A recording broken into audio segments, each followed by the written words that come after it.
June 28th, 1914. On a street in Sarajevo, a gunman fired into an open-topped car, killing Archduke Franz Ferdinand. After this, one by one, the great nations declared war until countries as far away as India, Japan, and America were sucked into the quagmire. And with World War I, 20 million people would die and change the course of history.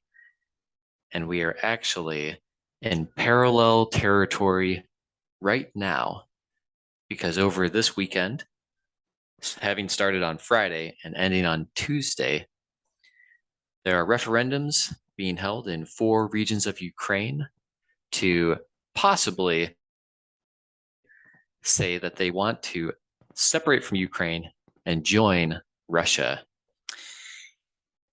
And if the result of that vote is portrayed as such, that will really place NATO into an interesting position. And this will parallel what happened in World War I, because these countries linked together with NATO will be, their hand may be forced, because NATO said that Friday's voting and onward is a clear violation of the UN Charter, and that they will not recognize the results of the referendums. Yikes. That's quite the situation that Ukraine has on its hands right now. This is really, unfortunately, too eerily similar to what happened in World War I, unfortunately.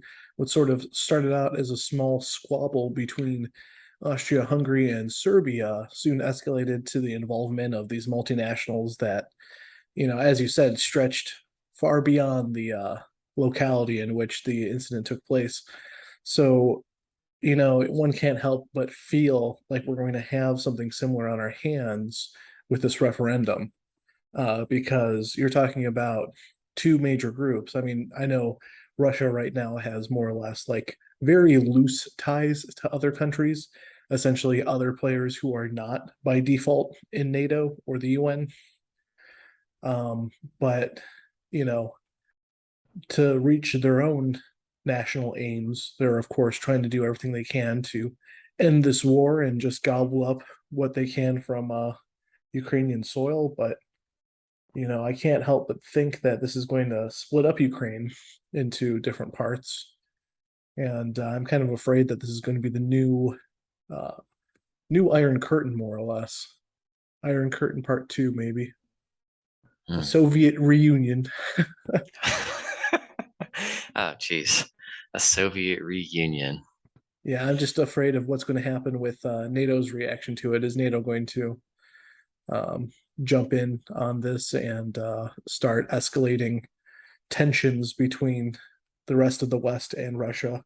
I mean, more or less, like that has to be our main worry right now. So even people like us who are in the United States, far away from what's transpiring over there, we could soon feel the effects beyond just certain like economic trade agreements. We could be feeling some really clear and present, um, threats against our livelihood. It does So seem like, yeah, it could escalate so quickly. It appears as though um, people are citing Article 5 of uh, NATO, which is about collective defense, which says that any attack on one ally is considered as an attack on all of its allies. So, how the first domino falls is up for debate. But if anything were to happen to someone in NATO that causes the same thing to happen as in World War I, where okay, we're almost bound by contract to go to war, and that will be far worse probably than World War I, because the weapons of war are just unbelievable nowadays. And yeah, just as a small aside, the 2 nuclear weapons that were used on Japan, those were fission, and now we have thermonuclear fusion bombs, which are on the order of 100x and higher. At least that's official data. So the damages of what could happen are just the worst in human history, or they have the potential to be that.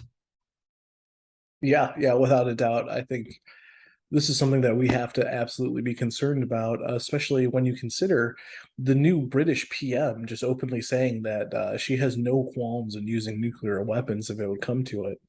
Against who, we could only assume she's talking about Russia. It's a strange sort of set of affairs again, where, who's going to ally with who over all of this, too. I mean, and you hate to say it too, but like there are certain countries that absolutely have a stake in perpetrating this sort of behavior. And what I mean by that is like I'm thinking of China in particular, because China has such an exorbitant amount of uh, excess males. I know that sounds odd, but you know, you kind of look at countries like if you have the psychologists and sociologists have called this young male syndrome, where every once in a while society just gets too many unruly young men who are purposeless, who start causing havoc and chaos. And so the society has certain, incentives to go and try to fix this problem. And one of the solutions human society has come to over the years is going to war. They use the Wow. young males, they get rid of them. The ones that come back and survive are the ones that, you know, get reintroduced into society. I mean, like Vikings are a great, um, you know, uh, example of this. That is a very interesting approach to dealing with delinquencies. Yeah, absolutely. And I feel like with China's unique landlocked situation, having all of these different, or not landlocked, but, like it has so many neighbors, just due to its huge footprint, that I think it would have a natural tendency to ally itself with like Russia and Iran and some of the other interior Asiatic countries, um, on the basis of just geography. So, and one worry is that if anything were to happen in Ukraine during this referendum that one side cannot accept the results of, it will go beyond diplomacy, which is what happened in World War One. That diplomacy was not able to stop the seemingly unstoppable desire to make certain amends. So, will Russia retreat because of the sort of threat that NATO could pose? Or is this just, I hate to say it, but like, is this just the end game? Is this really going to kick off World War III?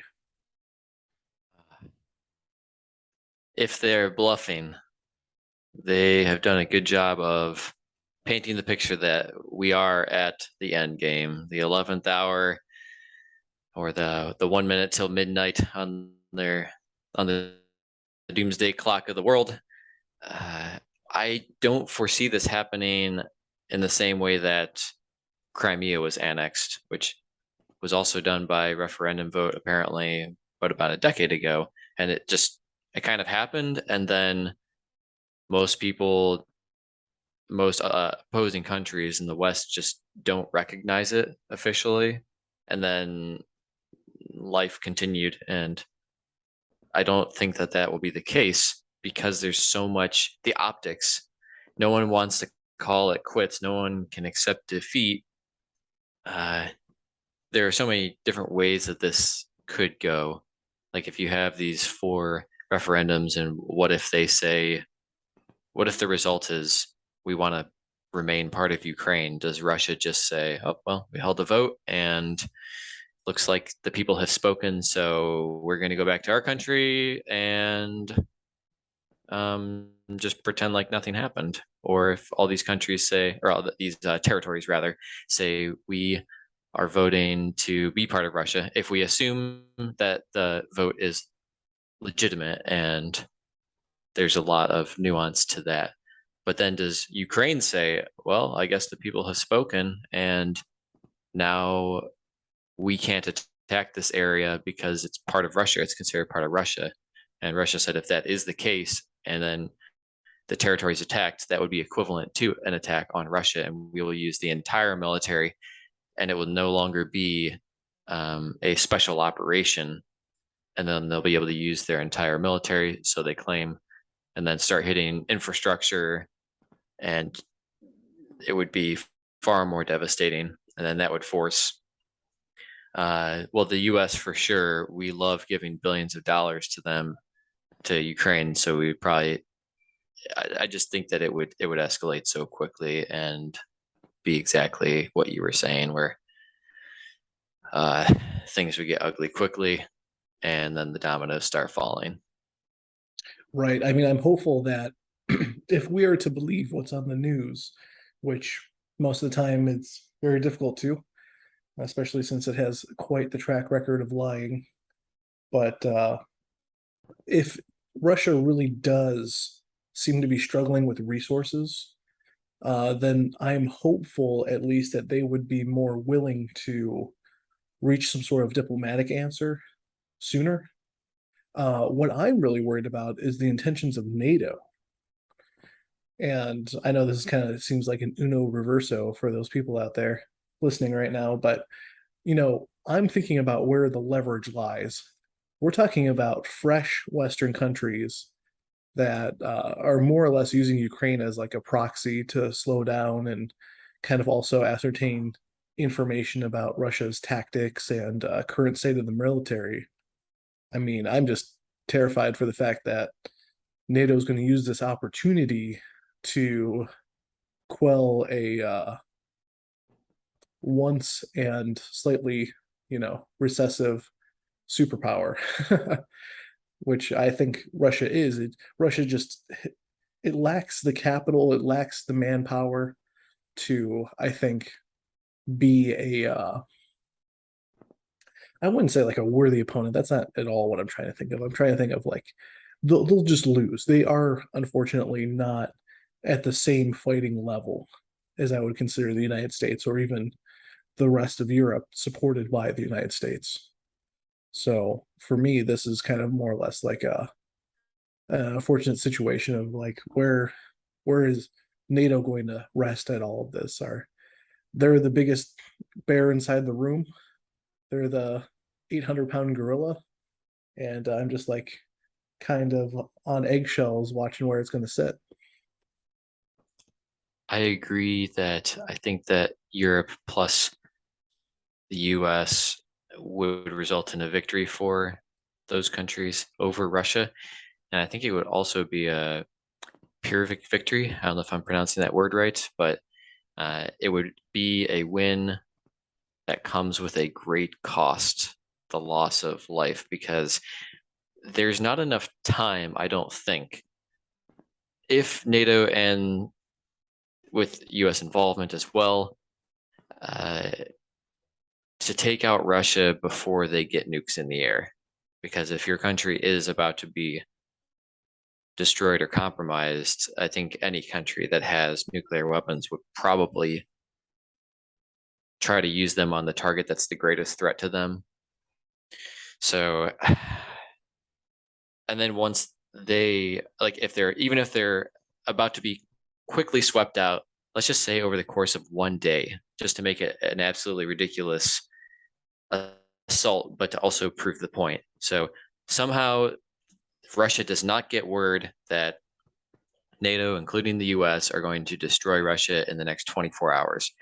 Well, by the 20th hour, they've had enough, they've seen the assault enough to know that this is it. And then they're going to launch nukes, and then we're going to launch nukes, and other countries will launch nukes. So there's no way to defeat Russia unscathed. Like there will be damages that are catastrophic in nature. Yes, So I to would which definitely countries, say I don't like know. in the same way that Russia is just in a different punching weight class, they do punch above their weight class, I would say. I don't think there's any doubt that Russia is a formidable opponent. It's just not the same size opponent as the West. So yeah, I completely agree that it would be dangerous either way. I really hope that this is not something that uh, our politicians are taking lightly, or worse yet, are going to use it for, other means. The reason why I feel like I'm so concerned about this is like, well, everyone would be like, well, you're on the winning side more or less. You're a national of the side that would probably most likely win. Why should you be concerned?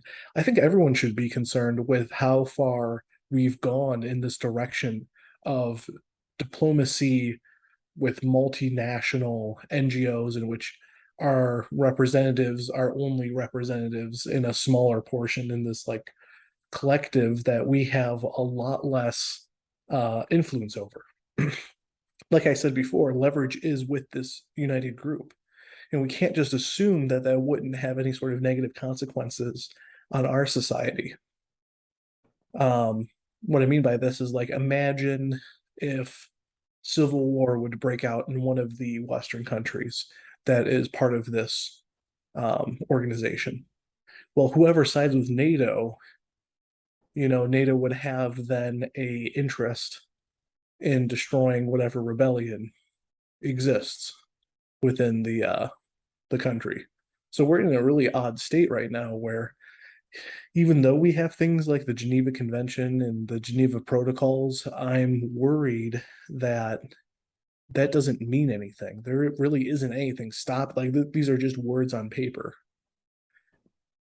And with the concentration of power at such an enormous level like that, this is completely unprecedented in human history. So the direction where this is going to fall um, is going to be based entirely on who is trusting who and where allegiances lie for our own representatives within the structure.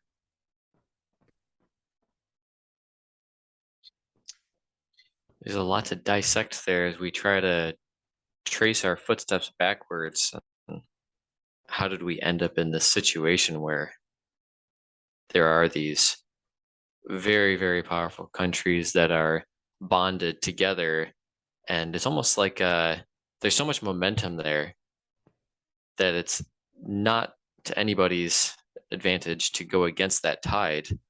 You're trying to swim up. You're that a salmon trying to scale the waterfall. It's possible. It's really hard to do. That's an interesting statement about the Civil War. If you try to, uh, if there is a split, whoever takes the side, whoever gets the older brother, my older brother can beat you up. It's a concentration gradient, and it's going to go one way. Yeah, if we were to take that analogy and like kind of blow it up, I think it'll be, it's like, yeah, schoolyard fight.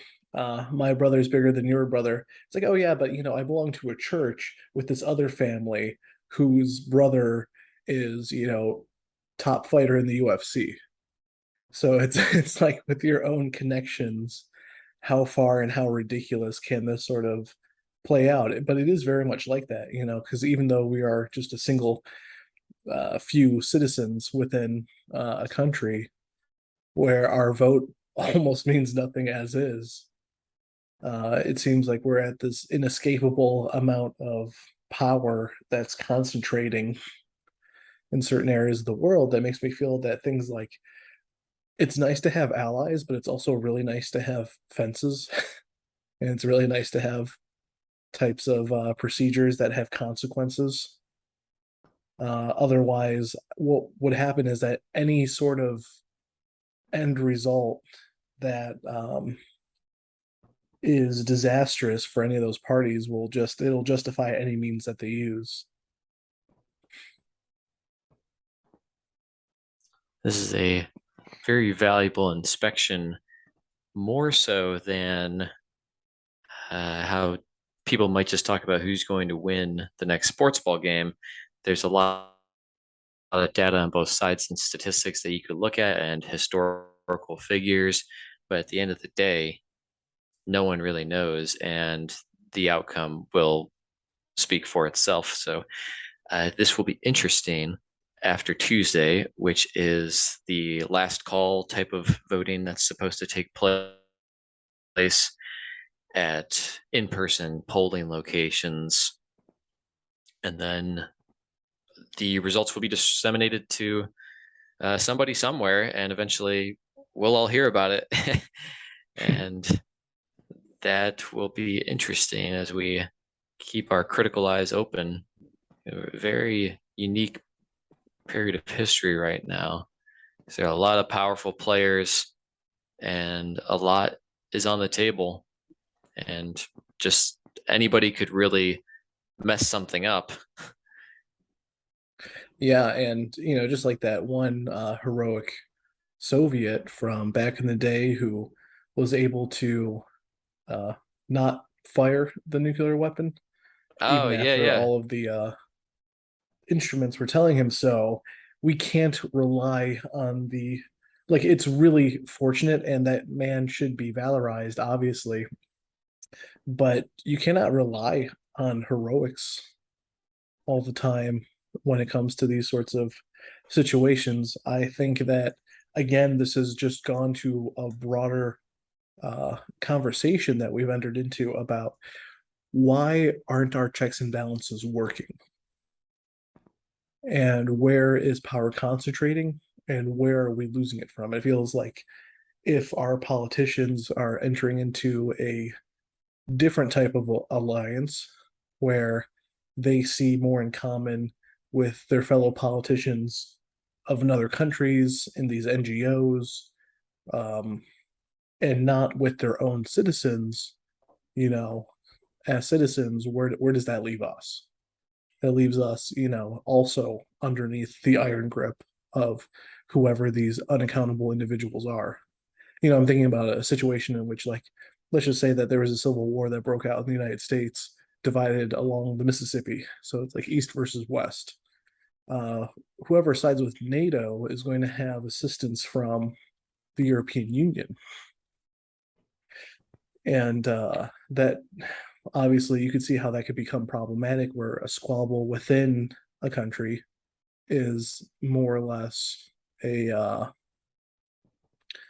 a fully leveraged bloodbath, because you could already see what happened with Ukraine, with us just giving tons of money to a country that, if they were just left by themselves, would have probably lost a lot sooner, or would lack the capabilities necessary to defend themselves. And instead, all it did is seemingly prolong it. I mean, if the gamble works and they end up being independent, then it was worth it.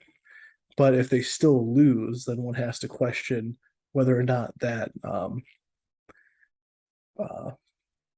that foreign investment did more suffering, did more harm than good. I have heard that there were supposedly a lot of peace talks going on until Boris Johnson said that you must continue the fight, and they were like really pressuring them. So it's almost like it reminds me of the IRS. If you owe $100, they're willing to spend thousands to make sure that you pay your $100 because it's about adherence. It's almost like a deontology, I would say.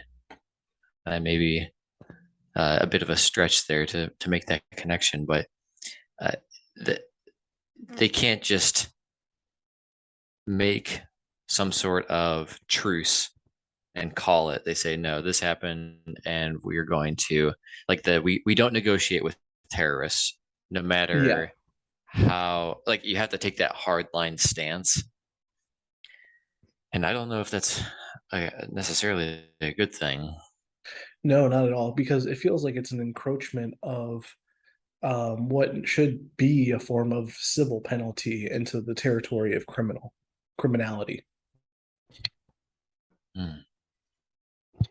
So something more or less like, you know, the IRS is pursuing an individual, which is how we usually nail, drug kingpins and human trafficking organizations and whatnot. They usually nail them through the IRS with some sort of tax evasion thing. So unfortunately, it's become like this mobilized arm of our criminal enforcement. Because like in the United States, you have essentially two different types of courts. You have criminal courts and civil courts. And so one more or less you end up just paying a fine, where the other one you could be um, labeled as a felon, lose natural citizen rights, and then also have consequences on top of that that may include like jail time and other penalties. And just to pay uh, credit due to that Russian man that we talked about, I looked it up, and 60 years ago, the senior Russian submarine officer Vasily Alexandrovich Arkhipov was the man who refused to fire a nuclear torpedo at an American aircraft carrier and likely prevented a third world war and nuclear destruction. Yeah, that man. I'm glad that you looked it up because that man should be valorized, obviously, because in my opinion, at least, our goals should be furthering humanity, and these sort of national squabbles, I think, has confused us towards.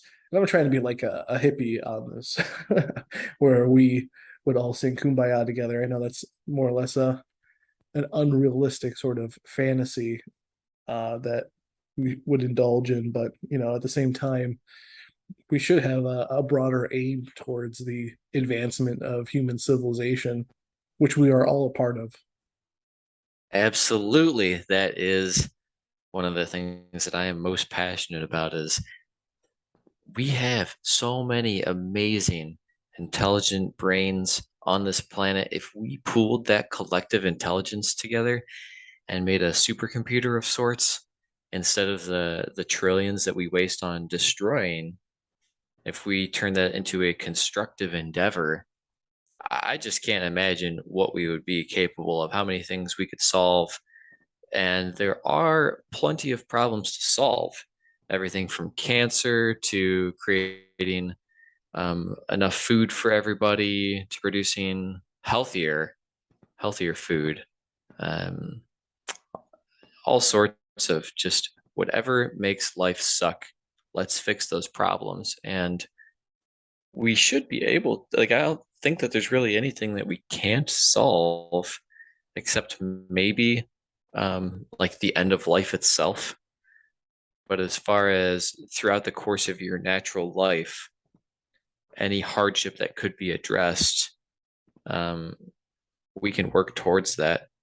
Got a couple billion people. We've already, despite the destruction that we've already experienced and the massive setbacks we've had, look at how far we are already. We've advanced so fast that our physiology cannot keep up with it. Like we're just using computers, cell phones, electricity, planes, trains, automobiles, everything from like shoes, like every single invention is really a marvel to behold, no matter how given it seems today. So Yes, we got to, absolutely. so we can amplify that and we can make that even better and just continue on that path to glory. And it's like there would just be a sudden exponential burst of innovation across all industries and new industries that we've never even thought about because we had directed so much energy, time, and resources into things that were only destructive in nature. So that would be really Yes, incredible. yes, absolutely. And it's this like collective fear and ego that seems to be getting in the way of this sort of, I don't really call it utopia, because again, like I think that there is great validity to having reservation inside major areas of our life, including, competition. It's a part of wisdom. You can't just be naive about the whole endeavor of self-defense and protecting oneself and understanding the dangers of other people coming after your resources. But I completely agree that there is great rewards to reap collectively by cooperating rather than just being hardlined with this sort of nationalism. I was watching a video yesterday, even about traveling, and the same aspects we're talking about apply to us. as humans. And they were talking about back in the day when people were on foot or even on horseback and there weren't roads, you might think, well, I'm not going to make it across this country in my lifetime, but my children will. And now I can buy a $79 airline ticket and then fly. So like the energy and or like there's so much more output for input. Like however long it took me to make $79, that was the input, and the output was I could travel across the entire country in, I don't know, just a few hours. Whereas back in the day, that would be so many animal traps. If you got like, I'm just thinking about America specifically, but you got a Conestoga wagon, yeah, you're going over hills, through valleys, the vast changes in environment and in food sources along the way, the diseases. There's just so much danger. And now we've found a way to mitigate all these risks, and just the output is unbelievable to do so many things. Like I can just squeeze my calf muscle, and then my foot goes down, and I can press this rubber pedal, and then a box of metal on four rubber tires can transport me at 70 miles an hour down a road. Like it's absolutely incredible. And we've just figured out a way to Absolutely. we harness that dino juice or even electrons to do amazing things now. Yeah, yeah, absolutely. And I think, part of the conversation that we'll continue to keep having about this as well is on leverage. I think that's what everyone is most concerned over. It's that we have this erosion of checks and balances, not only between what I would consider us and our government, but also in the interplay with multinational corporations. Like, I still think that despite being a free market guy, because I believe that free association between individuals is what helps garner innovation, I don't think there's any doubt either that the leverage that's kind of going into the hands of corporate interests via protectionism, in which somehow the government is also aligning itself with corporate interests, um, this is something that also has to be dealt with because again, like that's where the leverage is kind of coming from. So we need to find a way to use this leverage for good, identify it, understand it. And that is something that's very critical because we are at the crossroads, in my opinion, with what's happening in Europe, with the Chinese option to um, take more of a controlled role over Taiwan, and then the other crossroads of where the US, what would we do in response to that? Because we've also received conflicting information both from uh, different high level officials as well as President Joe Biden, who has said, we are, whether he meant it or not, I'm not sure, but there was that recent interview and he said that we will use American troops for that conflict. That to me is absolutely ridiculous. I'm sorry, but like Taiwan is too close to China. There is too much history there. And on top of that, too, it seems like it's such a stretch for us to be trying to involve ourselves over there. I'm not trying to say that we should just see. It's hard because it's like by affirming something, you're also damning something else here. So it's like I can't readily really say that we should get involved. I really am against it. I just think that it's tragic and I feel unfortunate for the people of Taiwan who want to live under a different situation. But it this is a fight that's way too close, I think, to the mainland. That we would be endangering our citizens far more than I think we would be benefiting the Taiwanese people. And China is another nuclear superpower, so they have a lot of people and a lot of resources. And there's also an interesting question to ask, which is why other countries don't do something. Like why does the US hold the seemingly sole responsibility to be the world police force for what it deems is uh, best for the world. Why aren't just to name it? Why aren't there Vietnamese troops deploying throughout the world to ensure that things happen? It's just there is a disequilibrium there, and I just think that that's worth thinking about.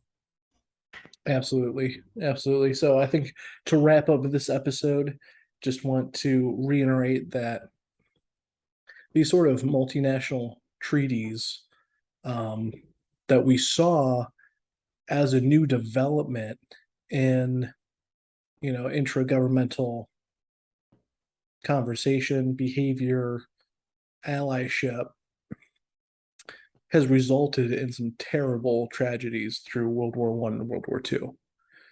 And unfortunately, seeing this again through the referendum with Ukraine as a possible powder keg to kick off World War III, uh, I think we as individuals, what we can do to help is not necessarily think of the myopic view of this is just a Ukraine and Russia conflict. This is a, hey, you need to look at your representatives and ask where their allegiances lie. Because I think a lot of my instinct is coming from more of an isolationist point of view, where we shouldn't be this world police. And we shouldn't be using our resources to um, influence politics that are very far from home. These are the right questions to be asking and the right topics to be thinking about.